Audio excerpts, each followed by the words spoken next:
Through your actions ay tataas ang tingin at ang value ng isang lalaki sa'yo. Yes, tamang-tama po yung narinig nyo. Sa mga kaugalian at mga actions ninyo ay maaari natataas ang tingin ng isang lalaki sa inyo. Makikita yan sa mga kilos, galaw at mga pananalita ninyo. Because we guys, we judge through that on how we will treat you. Diba? Kung, let's say, kung mataas ang tingin ng lalaki sa'yo, diba? Napaka-high value at ang galawan mo sa kanya, pero you doesn't know about it. Hindi ka, unconscious ka, diba? Unconsciously na gumagalaw ka lang naturally kapag diba, pag hawak mo na yung mga traits na ganyan, parang blessed na blessed ka na at mataas talaga ang tingin ng lalaki sa'yo. Kaya ngayong araw, ibibigay ko sa inyo yung mga tips na para tumaas ang tingin ng isang lalaki sa'yo. Pero kung bago ka pa lang dito sa akin channel, do not forget to subscribe muna sa aking channel. And also maya-maya, pag nagustuhan mo tong video natin, ay iwanan nyo na rin ako ng like. And also do not forget to turn on your notification bell para maging updated ka sa mga ina-upload nating videos every week. At sa kalagitnaan nga po ng ating video ay meron tayong shoutout section. Sa kalagitnaan, maya-maya po, antayin nyo lang po. Baka pangalan nyo na yung nasama. Meron po tayong shoutout section para sa mga bago na kung saan babatiin natin ang ating mga mahal na subscribers na nagpapa-shoutout. It's either pinapa-shoutout nila yung sarili nila, anniversary, pinabati yung mga jowa nila, abroad, birthdays, or anything. Mga nangutang sa inyo, yung mga yung mga atraso sa inyo, pwede nyo i-shoutout dito at akong bahala. And also, meron nga po tayong portion sa Instagram natin na ima-my day kita sa Instagram, yes.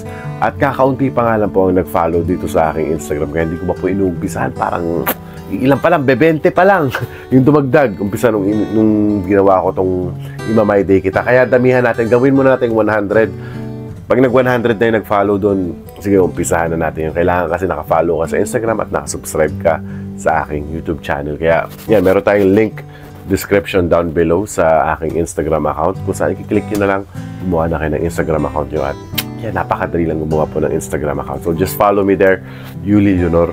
At ayan po, ayan, yung pangalan na aking Instagram account. So, without no more further ado, let's go to our main topic for today. Mga tips para tumaas palalo ang tingin ng isang lalaki sa'yo. Number 1 is you have to avoid bad words. Yes!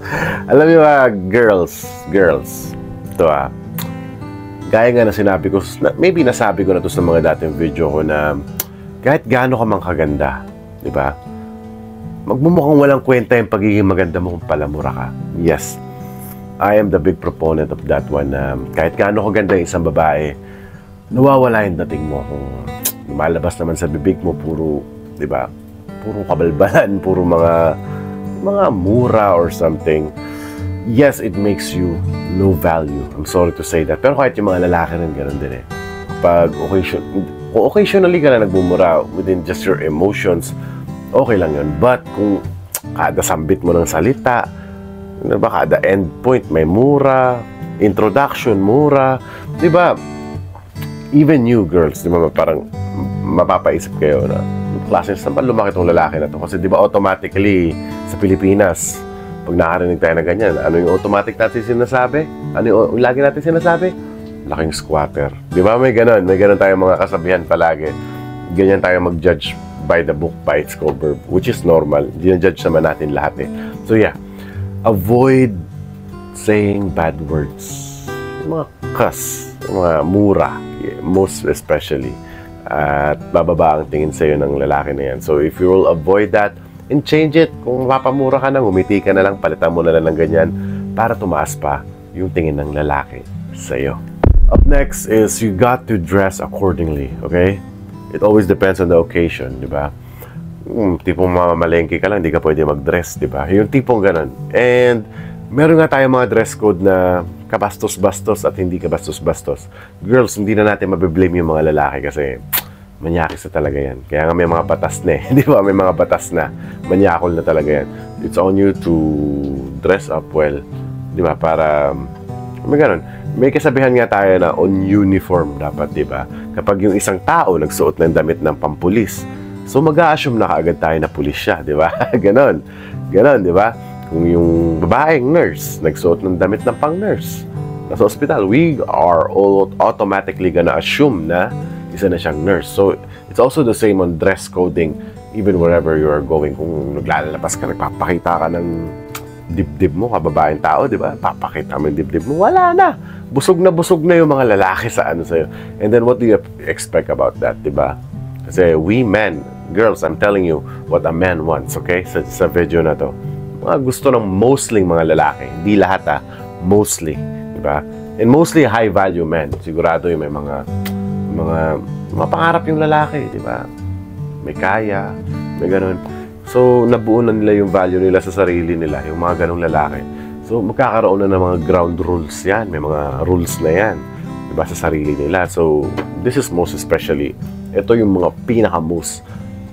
If it's not foremost, pero ito talaga yon, yung mga magiging rules, ground rules nila when it comes to relationship, lalo na pag narating na nila yung pinnacle ng ano nila, ng prime age nila at nakuha na nila lahat ng mga gusto nila. This is going to be their rules. So, yeah, this is the biggest one. Dress accordingly, okay?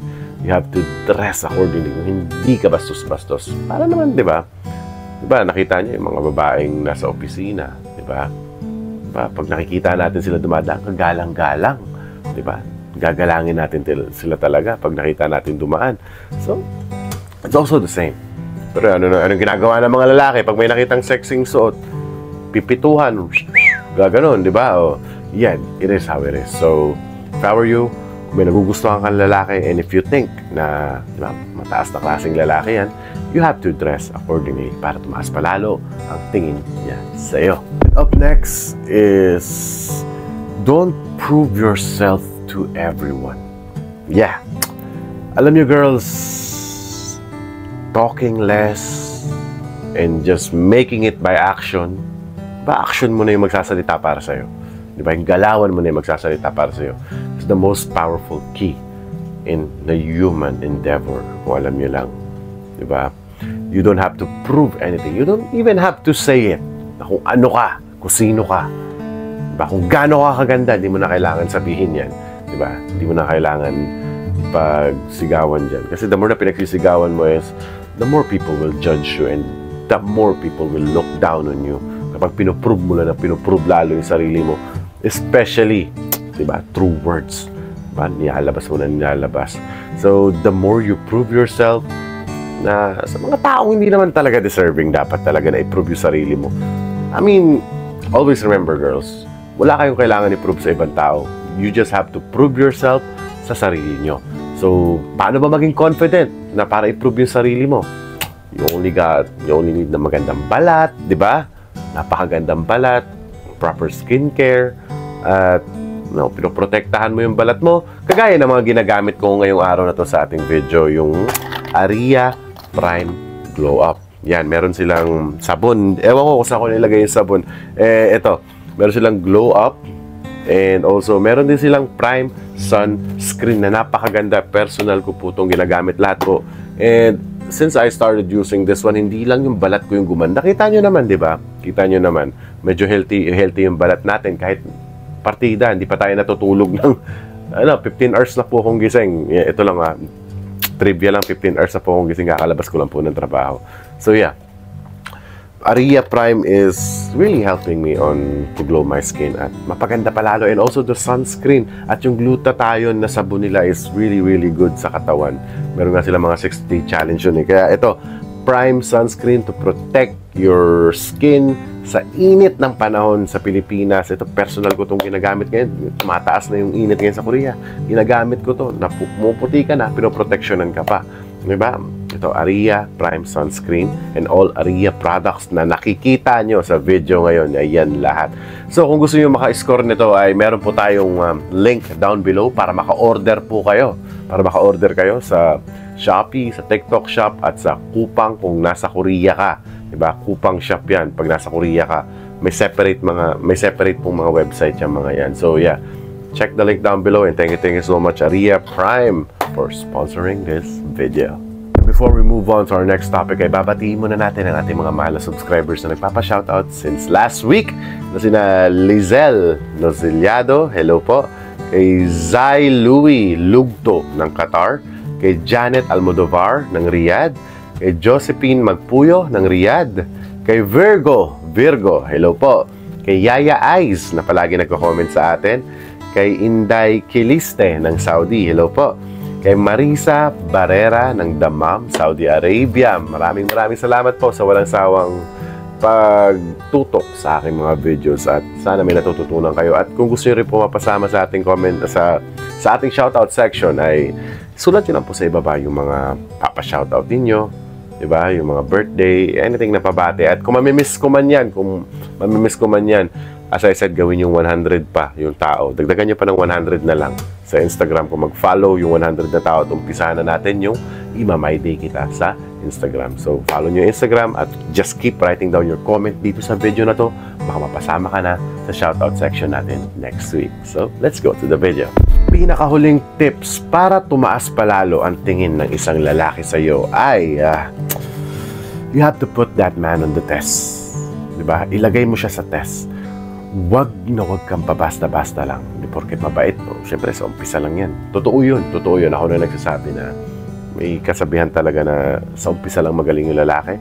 Ako po nag-approve dyan. So, you have to put that guy on the test. Hindi lang matetest mo yung loyalty niya, kung ano man yung kaya niyang i-offer sa isang relationship.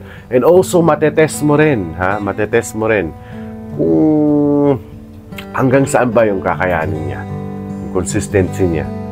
Diba? Kung totoo ba talaga yan, kung gaano ba kahaba yan, kung gaano ba katagal yung gagawin niya sa'yo. You can put that test out. And also, maliban doon, tataas ang value niya sa'yo. Lagi yung tatandaan ang mga mahihirap na bagay na inaabot mo is karespeto. Diba? Tandaan niyo yung girls. Mga mahihirap na bagay is mostly respected. Diba? Mga athletes, nagka-training ng diba? Pag nanalo sila, we respect them so much. We idolize them so much based on respect. So, girls, you have to put that guy on a test para malaman mo rin yung magiging future mo sa kanya at benepisyo niyan, tataas ang tingin ng lalaki na yan sa'yo. So, sana nagustuhan itong video natin ngayong araw na to at kung nagustuhan mo man, pakilike na lang itong video na to and also mag-subscribe kung bago ka dito sa aking channel and also do not forget to turn on the notification bell, of course, para maging updated ka sa mga in-upload kong videos every week. And also, ayan, just keep writing down your comment para mapasama kayo sa next week shout out section natin. And also, ito po, ang aking Instagram account. Yan, para may day ko na kayo. I-follow nyo yung link nasa description, nasa ibaba. I-click nyo lang po yan, gumawa kayo ng Instagram account at we are ready to go. So, once again, maraming salamat po sa panonood at lagi nyo tatandaan, mahal na mahal ko kayo. Good night, good morning, good afternoon, kung nasa mga kayo sa mundo. Bye!